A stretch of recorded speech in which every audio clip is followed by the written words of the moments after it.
호랑이 여행입니다. 오늘의 여행 이야기는요, 우리 역사상 가장 어이없고 소름 끼친 일인데요. 그와 관련된 여행지는 창경궁입니다. 자, 창경궁이 처음 생겨난 건 세종 때인데요. 당시 왕자리에서 물러난 아버지 태종을 위해 창덕궁 옆에 마련한 거처로 그때 이름은 수강궁이었답니다. 하지만 4년 후에 태종이 세상을 떠나면서 존재감이 미미했는데요. 수십 년 뒤인 성종 때 당시 살아계신 세 분의 안방 어르신들을 모시기 위해 대폭 확장하면서 명칭도 창경궁으로 바뀐 겁니다. 이렇게 성종의 효심이 깃든 창경궁은 훗날 숙종의 총애를 받던 장희빈이 처형당한 곳이자 영조의 아들인 사도세자가 뒤주에 갇혀 죽음을 맞이한 가슴 아픈 곳이기도 합니다. 하지만 창경궁의 가장 아픈 상처는 다들 아시다시피 일제가 놀이공원으로 만들어버린 창경원 시절인데요. 사실 알고 보면 단순한 놀이공원이 아니라 소름 끼치는 일제의 속셈이 담겨 있었답니다.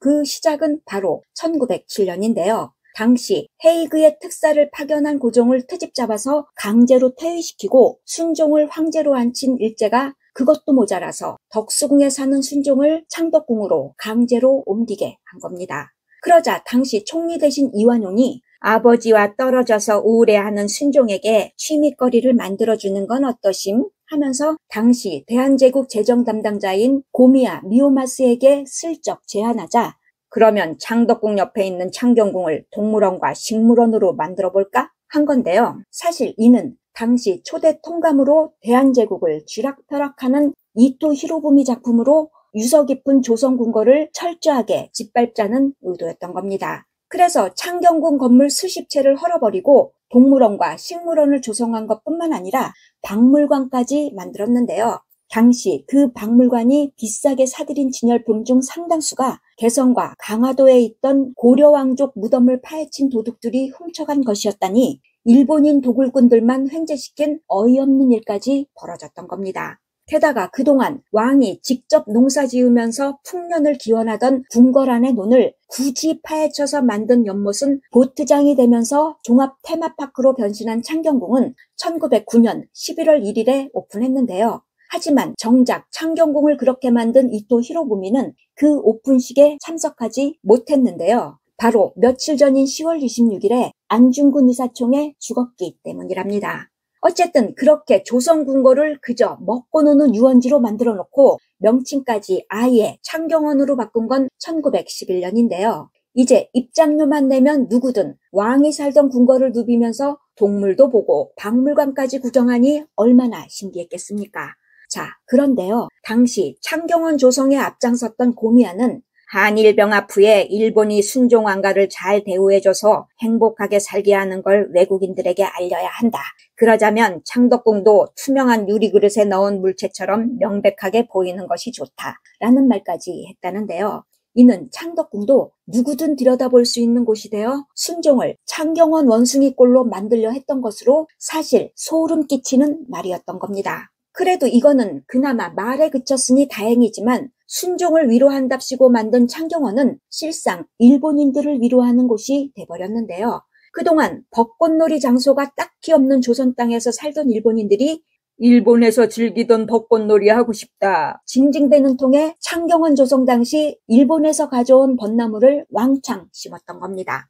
벚꽃을 일본의 상징이라 여기는 일본인들은 화려하게 폈다가 우수수 떨어지는 꽃잎의 모습조차 나라를 위한 희생정신으로 미화시켜서 태평양 전쟁 당시 가미카제 자살 특공대원들을 전송할 때 벚나무가지를 흔들었답니다. 그런 벚나무가 쑥쑥 자라서 1918년부터 일본인들의 향수병을 달래주는 벚꽃놀이가 펼쳐졌고요. 또 그 유명한 창경원 밤벚꽃놀이는 1924년부터 시작된 거랍니다. 당시 오색 찬란한 등불과 어우러진 화려한 밤벚꽃놀이는 인기 짱으로 요금을 깎아주는 임시열차까지 운행하다 보니 전국에서 단체 관광객들이 엄청 몰려들었다는데요. 그러니 서로 먼저 들어가려고 난리를 치는 통에 창경궁 일대는 그야말로 아수라장이 됐답니다.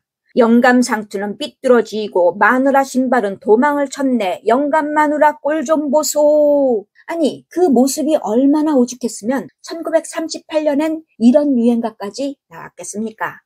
그러다 보니 그 혼잡한 틈을 노린 소매치기들까지 우글우글 했다는데요. 어디 그뿐인가요?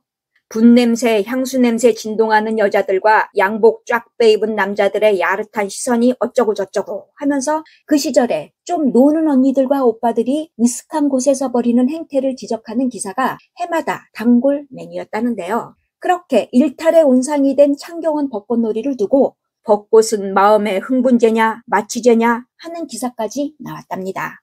그런 창경원 벚꽃놀이는 해방 후에도 여전히 인기 만점이었는데요. 당시 지방 사람들은 서울역에 내리면 전차 타고 종로에 와서 생전 처음 보는 엘리베이터와 에스컬레이터가 설치된 화신백화점을 먼저 구경하고 창경원으로 가는 게 최고의 나들이 코스였답니다.